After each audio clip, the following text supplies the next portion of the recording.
శ్రీరామచంద్ర పరబ్రహ్మణే నమః. ఓం నమో వశిష్ఠ విశ్వామిత్ర వ్యాస వాల్మీకి సుఖాదిభ్యః. ఓం శుక్లాం భరధరం విష్ణుం శశివర్ణం చతుర్భుజం ప్రసన్నవదనం ధ్యాయేత్ సర్వవిఘ్నోపశాంతయే. ఓం నమో బ్రహ్మాదిభ్యో బ్రహ్మ విద్యా సంప్రదాయ కర్తృభ్యో వంశ ఋషిభ్యో మహద్భ్యో నమో గురుభ్యః. ఓం శ్రీరామో రామభద్రశ్చ రామచంద్రశ్చ శాశ్వతః రాజీవలోచన శ్రీమాన్ రాజేంద్రో రఘుపుంగవః. శ్రీ యోగ వాసిష్టము నిర్వాణ ప్రకరణము ఉత్తరార్ధము. శ్రీ వశిష్ఠ గురుదేవులు ఏమని చెప్తూ ఉన్నారంటే, ఓ రాజా, ప్రతి క్షణము కూడా ప్రతి వస్తువును గురించి ఈశ్వరుడు స్వయంగా తన యొక్క సంకల్ప నగరమగు ఈ జగత్తునందు స్వభావ కల్పన గావిస్తూ ఉంటాడు. బాలుడు గనక తన యొక్క ఆట వస్తువులను ఒకేసారి సంకల్పించినట్లుగానే ఈశ్వరుడు కూడా ఈ జాతి వస్తువు ఈ కార్యాన్ని చేయుగాక అని ఒకేసారి కల్పిస్తాడు. తర్వాత ఆ సంకల్పవశము చేత ఆ బీజాంకుర న్యాయం ద్వారా, అంటే ఆ బీజమే మొలకెత్తి వృక్షమైనట్లుగానే పూర్వము అంటే గతంలో ఉన్నటువంటి ఆ యొక్క తృణాదులు, గడ్డి లేసాదులు ఇవన్నీ కూడా రాబోయేటువంటి కాలంలో తృణాలు మొదలైనటువంటివి అన్నీ కూడా కల్పాంతం వరకు మరి కల్పిస్తూనే ఉంటుంది.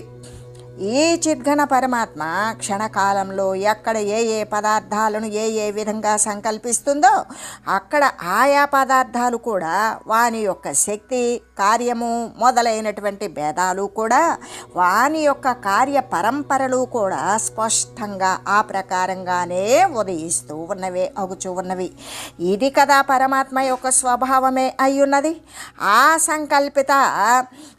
సంకల్ప కల్పిత పదార్థాలన్నీ కూడా స్వభావముగా నానా రూపాలతో స్థితిని పొంది ఉన్నప్పటికీ కూడా అధిష్టాన దృష్టి చేత ఏకమైన చిద్రూపముగానే కనబడుతూ ఉన్నవి. ఇంకా వివిధ ఆకారాల స్వభావాలు కలిగి ఉన్నప్పటికీ అవి సద్రూపము చేత ఏకమైన పరమాత్మ స్వరూపంగానే స్థితి పొంది ఉన్నవి కదా. అక్కడ ఆయా పదార్థాల యందు ప్రతి దాని యందు కూడా అస్థి, భాతి, ప్రియం అనే రూపాల చేత బ్రహ్మచిన్మాత్రత్వము ఉన్నది. ఎలాగంటే సర్వరూపమైన ఆ చైతన్యం ఎక్కడ ఏ ప్రకారంగా ఉంటుందో అక్కడ ఆ ప్రకారంగానే కనబడుతూ ఉంటుంది.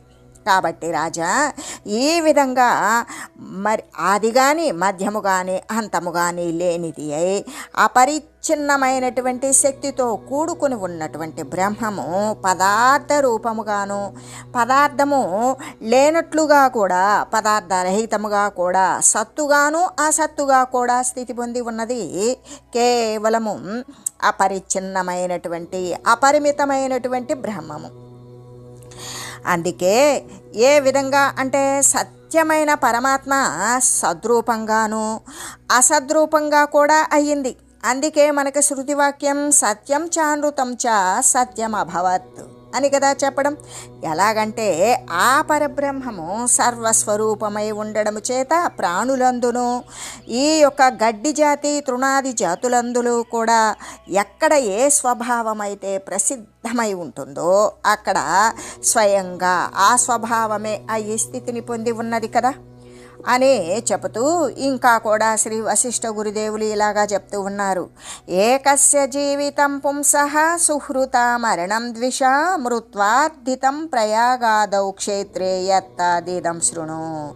ప్రయాగ మొదలైనటువంటి కోరికలను తీర్చేటువంటి ఆ క్షేత్రాల యందు ఒకే మనుజుని యొక్క అతని మిత్రుడు జీవింపవలయును అయినటువంటివి, శత్రువు మరణింపాలి అనేటువంటివి కోరి వారిరువురు కూడా మరణించారనుకో, ఆ తర్వాత ఆ విరుద్ధ స్వభావయుక్తములకు కార్యాలు ఎలా సంభవించగలుగుతాయి అనేటువంటిది నీ ప్రశ్నకు నేను సమాధానం చెప్తాను విను. ఎలాగంటే ఇప్పుడు కాశీ కానీ ప్రయాగ కానీ మొదలైనటువంటి పుణ్యక్షేత్రాల దగ్గర మన కోరికలు తీర్చుకోవడం కోసమే వెళుతూ ఉంటాం కదా. అలాగా ఒకే మనుజుని యొక్క అతని మిత్రుడు జీవించాలి అని ఒక మిత్రుడు కోరుకుంటాడు, తన శత్రువు నశించిపోవాలి అని కోరుకుంటాడు. ఇలా శత్రువు మరణించాలి అని కోరినటువంటి వారిరువురు కూడా, అంటే శత్రువులు మరణించడము, మరి ఆ జీవించాలి సుఖంగా ఉండాలి అని కోరినటువంటి మిత్రుడు కూడా మరణించినట్లయితే ఆ తర్వాత ఆ విరుద్ధ స్వభావయుక్తములైనటువంటి, అంటే అక్కడ విభిన్నమైనటువంటి స్వభావాలతో కూడి ఉన్నటువంటి కార్యాలు ఉన్నవి కదా. ఏ విధంగా? కామము అంటే కోరిక, ఆ కోరికలు తీర్చే ప్రదేశానికి వెళ్ళి శత్రువులు నశించాలని కొందరు, మిత్రుడు జీవించాలని మరికొందరు అనుకున్నప్పుడు ఇద్దరు కోరికలు కనుక తీరినట్లయితే ఇద్దరు మిత్రులు వెళ్ళి ఒకవేళ వాడు అంతర్గతమైనటువంటి శత్రువు అయితే ఇద్దరు వారు చనిపోయేటట్టు చూడు స్వామి అని కోరుకున్నట్లయితే ఇద్దరు చచ్చిపోతారు కదా. ఆ విధంగానే అటువంటి విరుద్ధ స్వభావాలతో కూడినటువంటి కార్యాలు ఎలా సంభవిస్తాయి అనే ఈ ప్రశ్నకు సమాధానం విను. క్షేత్రాణమర్ధధర్మాణం సర్వేషాం ప్రతితం ఫలం బ్రహ్మణ కల్పితం స్వర్గే స్వకే సంకల్పపత్తనే. సమస్త క్షేత్రాదుల యొక్క తపస్సు మొదలైనటువంటి వాని యొక్క ఫలము అధికారి కోసము మాత్రమే సృష్టి ప్రారంభము యందు బ్రహ్మము చేత తన యొక్క సంకల్ప నగరమైనటువంటి ఈ జగత్తునందు కల్పించబడింది. అయితే ఎత్ర పుణ్యం యదర్థంచ క్షేత్రం తాభ్యాం తథా కృతం యది తద్వినియోజ్యస్య తస్యోన్నామతి నిష్కృతాత్. అటువంటి ఈ జగత్తునందు అధికారి యొక్క, అంటే ఎవడైతే కోరుతూ ఉన్నాడో అటువంటి కోరిక కలిగినటువంటి అధికారి యొక్క వాని యొక్క కోరిక అనేటువంటిది సిద్ధించడం కోసం కామనాప్రదములైన, అంటే కోరినవి తీర్చే విధంగానే ఈ ప్రయాగ మొదలైనటువంటి పుణ్యక్షేత్రాలయందు శాస్త్రానుకూలంగా అధికారి స్నానాలు, దానాలు, తపస్సులు, యజ్ఞాలు మొదలైనటువంటి పుణ్యాలను గనక ఆచరించినట్లయితే, అటువంటి విధిపూర్వకమైనటువంటి కర్మను అనుష్ఠానం చేసినట్లయితే అతనికి ఆ ప్రయాగాదులయందు, ఆ పుణ్యక్షేత్రాదులయందు మరణాలు అనేటువంటివి అవశ్యం ఫలదాయకమే అవుతాయి. ప్రయాగ, కాశీ మొదలైనటువంటి దగ్గర ఎవరైనా చనిపోతే పుణ్యవంతమైనటువంటి మరి విషయం లభిస్తుంది అని గనక వాళ్ళు ఆలోచన చేసి అక్కడ మరణించాలి అని కోరుకున్నటువంటి వారు ఏ విధంగా అంటే, అక్కడ కోరుకున్నటువంటి వారు అక్కడ మరణించినట్లయితే ఆ మరణించడానికి ముందు విధిపూర్వకమైనటువంటి కర్మానుష్ఠానం అనేటువంటిది చేయాలి కదా.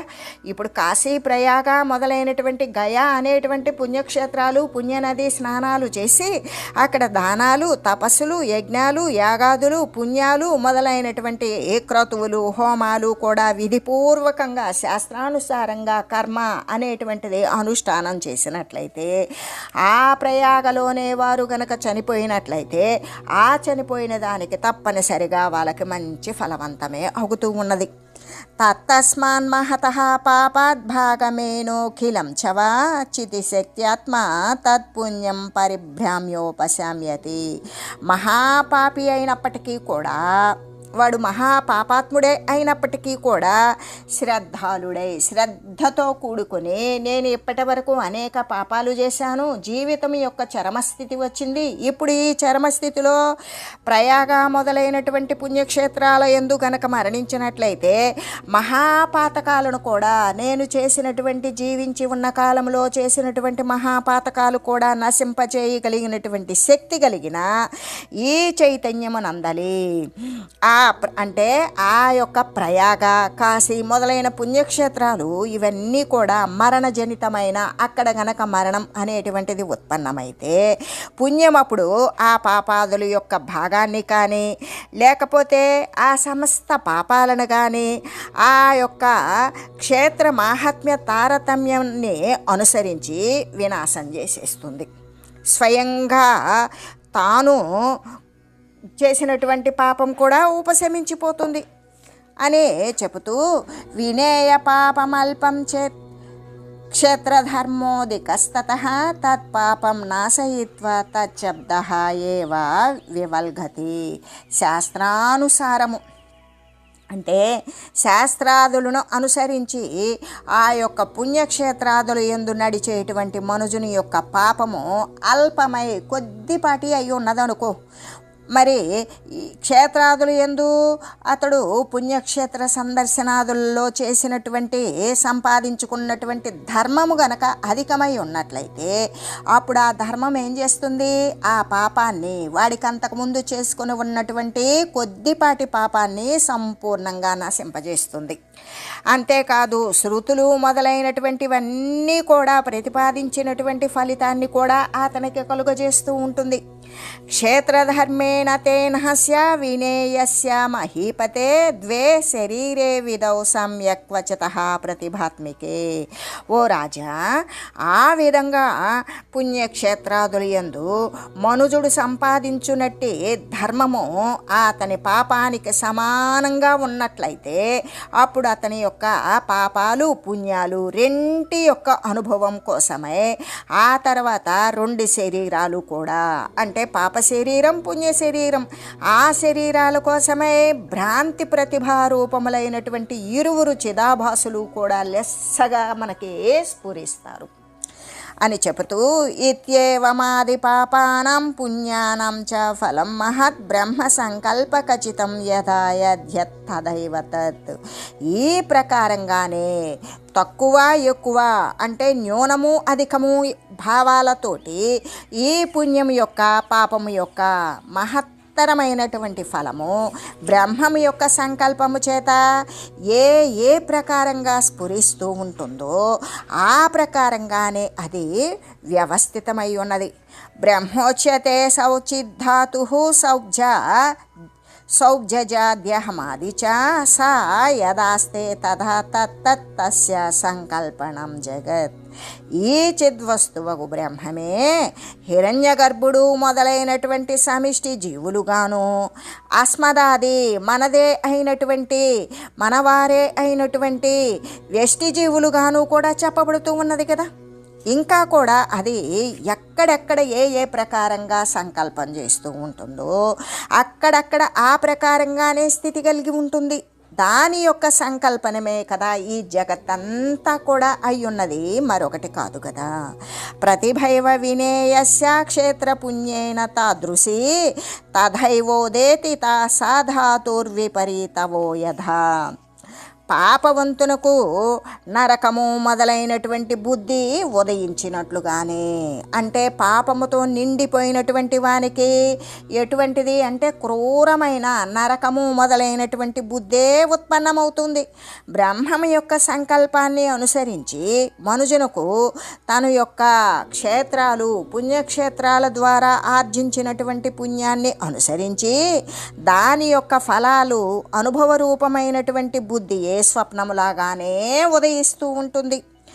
ఏకాత్మనాహమధ్యైషా మృతో మీ మమ బాంధవః రుదంతి మే పరం లోకం ప్రాప్తోయామహమేకకః. నేడు నేనొకడనే మరణించాను, వీరంతా కూడా నా బంధువులు, వీరు నా కొరకు ఏడుస్తూ ఉన్నారు. ఏకాకినై నేను ఒక్కడినే అయిపోయి నేను పరలోకాన్ని పొంది ఉన్నాను అనే ఈ బుద్ధి జీవునకు మరణము తర్వాత ఉత్పన్నమవుతూ ఉంటుంది. బంధూనామపి తత్రైవ తదైవాస్య తదైవ చ ప్రతిభా తాదృశేవైతి ధాతుక్షోభవతామివ. వాతము పిత్తము మొదలైనటువంటి ధాతువుల యొక్క క్షోభ చేత మనుజుని బుద్ధి యందు అనేక రకాలైనటువంటి భ్రమలు ఉదయించినట్లుగానే మరణము తర్వాత కూడా శరీర పతనము తర్వాత జీవుని కారణాన్ని గురించినటువంటి బుద్ధిలాగానే బంధువుల యొక్క రోధనము, బంధువులు చుట్టూ కూడా ఆ శారీరక సంబంధితమైనటువంటి మనుజులు రోధిస్తూ ఉన్నటువంటి, అంతేకాదు ఆ శ్మశాన ఆగమనము, శ్మశానానికి వచ్చినటువంటిది, దాహము మొదలైన సర్వ విషయాలను గురించి కూడా బుద్ధి ఉత్పన్నమవుతూనే ఉంటుంది. అత్యుగ్రై పుణ్యపాపై స్వైరా మహాత్మభిరీక్షితే లక్ష్యాన్యప్యన్యథా సంతి నృణాం చిత్కల్పనాశవా. నావశాత్ మనుజుడెప్పుడైనా సరే అత్యధికములైన పుణ్యాలు కానీ పాపాలు కానీ ఉంటాయో అప్పుడు అతడు పుణ్యపాపాల చేత, సంక్షుబ్ధములైనటువంటి మహాత్ముల చేత నిగ్రహము, అనుగ్రహము మొదలైనటువంటి దృష్టుల చేత చూడబడగా ఆ మహాత్ములకు కనిపించేటువంటివి ఇతరులకు కనిపించనటువంటివి అగు వాటి యొక్క ఫలితాలైన శరీరాలు మొదలైనవి చైతన్యం యొక్క కల్పనావశము చేతనే అతనికి అప్పుడు కలుగుతుంది. అచేతనం శవీభూతం తేపి పశ్యంతి తం మృతం రుదంతి తం చ దహనే క్షిపంతి సహ బాంధవై. ఆ బంధువులు మొదలైనటువంటి ఇతర జనులు కూడా అతనిని అప్పుడు ఎలా చేతనత్వం, చైతన్యము లేనటువంటి అచేతనునిగానే, శవము ప్రాయంగానే, పార్థివ కేవలం జడప్రాయమైనటువంటి శవముతో కూడిన శవీభూతునిగానే, చనిపోయిన వాడు మృతునిగానే చూస్తూ ఉంటారు. ఇంకా కూడా ఏం చేస్తారు, ఏడుస్తూ ఉంటారు. ఏడుస్తూ వారు అప్పుడు అతన్ని బంధువులతో కూడా కలిసి శ్మశానానికి వెళ్ళి అతనిని అక్కడ ఖననము అంటే మట్టిలో పూడ్చిపెట్టడము, దహనము నిప్పులో కాల్చివేయడము చేసివేస్తారు. వినేయః సాయధాన్యేన సంవిద్రూపేణ దేహిన అజరామరణమాత్మానం వేత్తి స్థితమా దుఃఖితం. ఒకే మనుజుని గురించి ప్రయాగ మొదలైనటువంటి కోరికలు తీర్చేటువంటి, కోరిన కోరికలు పొందే క్షేత్రాల యందు అతని యొక్క మిత్రుడు ఈతడు సుఖంగా జీవించుగాక అని, ఇంకా శత్రువు ఈతడు మరణించుగాక అని కోరి మరణించినట్లయితే అప్పుడు ఆ మనుజుడు తన మిత్రుని చేత స్నేహ సంవిద్రూపంతో ప్రాపింపబడినటువంటి విధమున తనను జరామరుని రహితునిగా, దుఃఖవర్జితునిగా ఎరుగుతాడు. ఎలాగంటే ఇప్పుడు ఒక మనుజుడు ఉన్నాడు. ఆ మనుజుని మిత్రుడు ఏం చేస్తాడు, ఇతడు సుఖంగా ఉండుగాక అని కోరుకుంటాడు. ఏది, పుణ్యక్షేత్రాలకు వెళ్ళినప్పుడు. అదే ఆ మనుజుని యొక్క శత్రువు ఉంటాడు. వాడేమని కోరుకుంటాడు, నా శత్రువు మరణించుగాక అని కోరుకుంటాడు. అప్పుడు అలా కోరి మరణించినట్లయితే ఆ మనుజుడు చచ్చిపోయాడు. తన మిత్రుడు కోరుకున్నటువంటిది, తనను సుఖంగా జీవించమని కోరుకున్నాడు కదా, అటువంటి స్నేహం సంవిద్రూపముతోటే ప్రాప్తించబడినటువంటి విధంగానే, తనను ఆ స్నేహితుడు కోరిన విధంగానే జరామరణము, ముసలితనము, మరణము లేనివానిగానే, దుఃఖము వదిలివేసిన వానిగానే తెలుసుకుంటాడు. యథాస్థితేన దేహేన వేత్యసౌ జీవితస్థితం మృతిం త్వా దృశ్యేనాన్యైవ క్షేత్రపుణ్య విధేరితః. అటువంటి సుఖ జీవిత స్థితి అతడు తన యొక్క ఆ యథాస్థితమైనటువంటి దేహంతోనే తెలుసుకుంటాడు. కానీ ఆ పుణ్యక్షేత్రాదులు యందు పుణ్యాన్ని చేసినటువంటి తన యొక్క శత్రువు చేత మరణించులాగున కోరబడ్డాడు కదా. అలా కోరబడడం చేత బంధువులకు, మిత్రులకు, వీరందరికీ కూడా అదృశ్యమైనటువంటి మరొక దేహాన్ని ధరించి మరి మరణమును కూడా ఆ సమయమునే అతడు అనుభవిస్తాడు. తన మిత్రుడు కోరినటువంటి సుఖమైన జీవితాన్ని గురించి తాను ఏ విధంగా జరామరణరహితంగా దుఃఖవర్జితునిగా ఎరుగుతాడు. తన శత్రువు కోరుకున్న ప్రకారం తను మరణించినప్పుడు తన అదృశ్యమైనటువంటి మరి ఒక దేహాన్ని ధరించి మరణాన్ని కూడా ఆ సమయాన్నే అతడు అనుభవిస్తాడు. ఆవిలాసం విదాసం విచ్యున్యయా వేద్యతే క్షణాత్ నహి సన్నద్ధగాత్రస్య క్లేశో సన్నద్ధ భేదనే. శత్రుకృతములైనటువంటి అంటే అభిచారము అనేటువంటి మారణ ప్రయోగాదులు ఉంటాయి కదా. అటువంటి మరణ ప్రయోగాదులు యొక్క ఏ విధంగా శత్రువుల ద్వారా చేయబడతాయి. చేయబడినప్పుడు ఇక ఆ ప్రయోగాదుల యొక్క ప్రతీకారమందు కేవలము అది సమర్థవంతంగా ఉండదు, అసమర్థమయ్యే ఉంటుంది.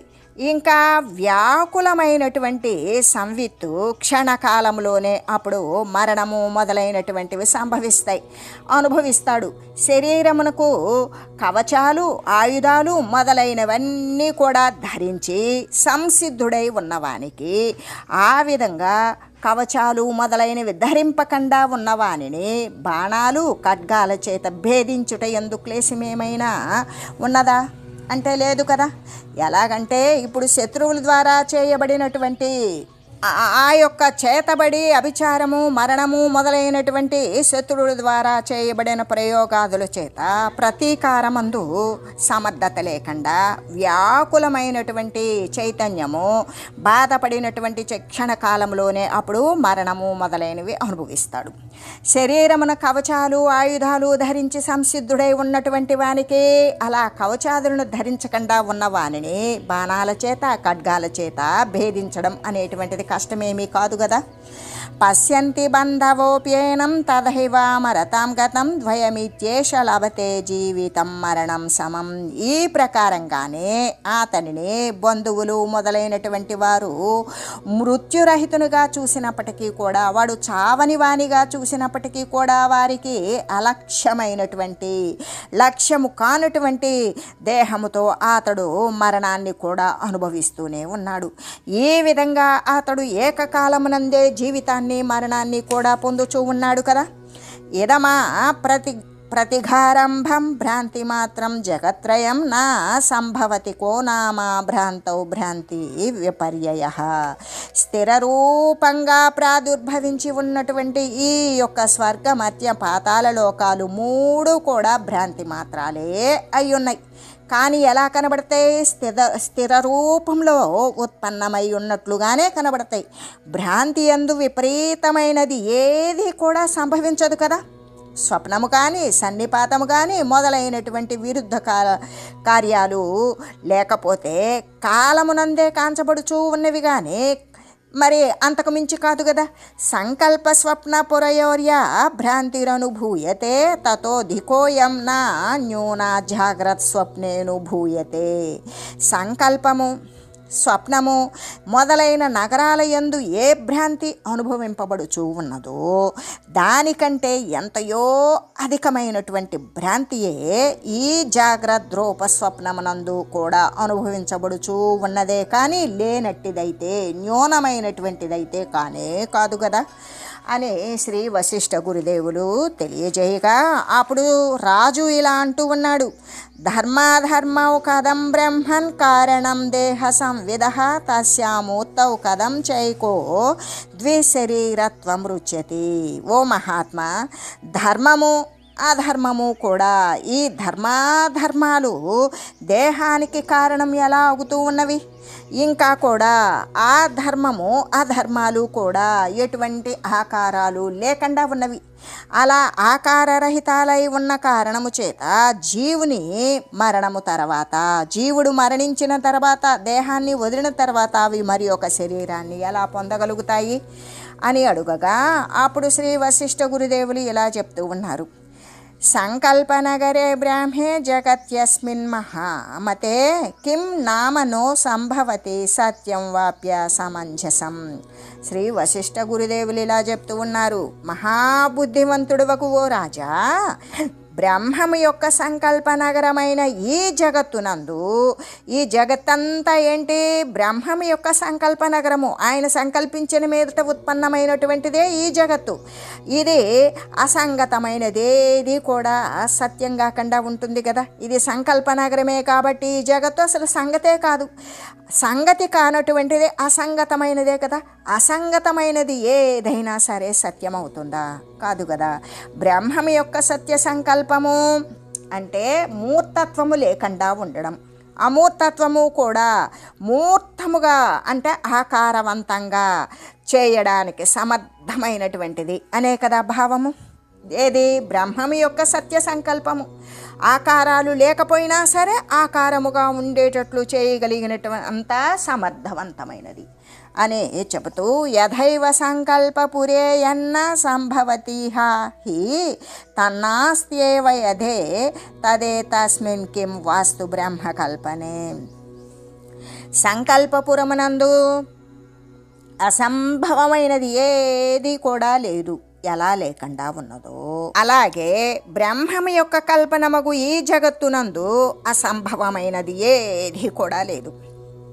ఎలాగంటే సంకల్పపురమునందు అంటే పుట్టనటువంటిది ఏది ఎలా లేదో సంకల్ప నగరమునందు సంకల్పించినది ప్రతిదీ కూడా ఉత్పన్నమయ్యే ఉంటుంది. అలాగే బ్రహ్మము యొక్క కల్పనమగు అంటే ఆ సత్య వస్తువు యొక్క దాని యందు కల్పించబడినటువంటి ఈ జగత్తంతా బ్రహ్మము యొక్క కల్పనే కదా. ఆ జగత్తునందు అసంభవము అంటే పుట్టనటువంటిది ఏదైనా ఉన్నదా అంటే లేదు. కల్పించినది మొత్తం ఉంటుంది. స్వప్న సంకల్ప పురయోరేకో గచ్చతి లక్షతాం తదా చైకైవచిత్ స్వప్నే సేనాత్వముపగచ్చతి. స్వప్నము సంకల్పము అంటే స్వప్నములో కలలో అనుభవించింది, సంకల్పంలో కల్పించుకున్న పురాలయందు ఏ విధంగా ఒకే చైతన్యము, స్వప్నంలో ఉన్నా అదే చైతన్యము, జాగ్రత్తలో ఉన్నా అదే చైతన్యము, సంకల్పంలో ఉన్నా అదే చైతన్యము, అలాగే ఈ ఒకే చైతన్యము లక్షల కొలది రూపాలను ధరిస్తూ ఉన్నది కదా. అలాగా ధరించేటువంటిది ఈ జాగ్రత్త అనేటువంటి స్వప్నమునందు కూడా. ఈ జాగ్రత్త స్వప్నం లాంటిది ఎప్పుడవుతుంది? అజ్ఞానము తొలగి జ్ఞానమునందు పర్యవసించినప్పుడు. ఇక ఈ జాగ్రత్త కూడా స్వప్నము వంటిదే అవుతుంది. అందుకే ఈ జాగ్రత్త అనబడే స్వప్నమునందు కూడా ఒకే చైతన్యము గొప్ప సేన యొక్క రూపాన్ని ధరిస్తూ ఉన్నది కదా అని చెబుతూ, ఎలాగంటే స్వప్నము సంకల్ప నగరాలందు కూడా ఒకే చైతన్యము లక్షల కొలది రూపాలను పొందినట్లుగానే ఈ జాగ్రత్త అనే స్వప్నమందు కూడా ఒకే చైతన్యము అంటే ఆ చిద్రూప ఆత్మ మహా పెద్దదైనటువంటి సేనాకారాన్ని అనేక జీవకోట్ల రూపాలను కూడా పొందుతూ ఉన్నది అని చెబుతూ, సహస్రాన్యే కథం యాంతి తథా శైవ సుషుప్తకం అన్యదా స్వప్న సంకల్ప సేనానుభవ సంస్మృతౌ సంకల్ప స్వప్నపురయోరితి కోనానుభూతవాన్ సంవిదాకాశమాత్రేణ స్మిన్ జగత్యనుభవాత్మని. ఆ విధంగానే అనేక రూపాలతో కూడిన ఆ స్వప్న సేనయే, ఆ కలలో కనబడినటువంటి ఆ సేనయే తిరిగి సుషుప్తి యందు ఏమవుతుంది? ఏమీ లేకుండా పోతుంది, అంటే ఏకరూపమైపోతుంది, చిదాకాశ మాత్రమై ఉంటుంది. అనుభవ రూపమైనటువంటి ఈ జగత్తంతా కూడా స్వప్నము సంకల్పానికి అనుభూతమైనటువంటి సేన గురించినటువంటి స్మృతి యందు నేను చూసిన సేన అది అనే కల్పన చేత ఆ సేన యొక్క ఏకరూపానుభవము సర్వ అనుభవ సిద్ధమై ఉన్నది కదా. తస్మాదశ్చిదాకాశ సంకల్పే జగదాత్మని న సంభవతి కిం నామ తత్సంభవతి వాపి కిం. ఈ కారణము చేత చిదాకాశము యొక్క సంకల్ప మాత్రమగు ఈ జగత్తునందు ఉత్పన్నమయ్యేది కానీ ఉత్పన్నము కానిది కానీ అంటే సంభవించనిది కానీ సంభవించేది కానీ ఏదైనా ఉన్నదా? ఎందుకు? ఇదంతా ఈ కారణము చేత ఇదంతా సంకల్ప మాత్రమైనటువంటి జగత్తునందు చిదాకాశం యొక్క సంకల్పం మాత్రమే కదా ఉన్నది. ఏకమేవమియం భ్రాంతిర్భాతి భాస్వన్న భూమయం నేహ కించన సన్నవా సదిహ కించన. ఈ ప్రకారంగానే ఈ జగత్ రూపంలో ఉన్నటువంటి భ్రాంతి అంతా కూడా ప్రకాశశీలమైన చిదాకాశంగానే కనబడుతూ ఉన్నది. ఇక్కడ సత్తని కానీ అసత్తును కానీ, సత్తు అసత్తు కానీ, సదసత్తులు కానీ ఒకంతైనా ఉన్నవా అంటే లేదు అని చెబుతూ, ఓం మంగళం శ్రీ గురుదేవాయ మహనీయ గుణాత్మనే సర్వలోక శరణ్యాయ సాధురూపాయ మంగళం. ఓం మంగళం కోసలేంద్రాయ రామాయ రామభద్రాయ చక్రవర్తి తనూజాయ సార్వభౌమాయ జానకీ వల్లభాయ శ్రీరామచంద్రాయ మంగళం. ఓం తత్సత్.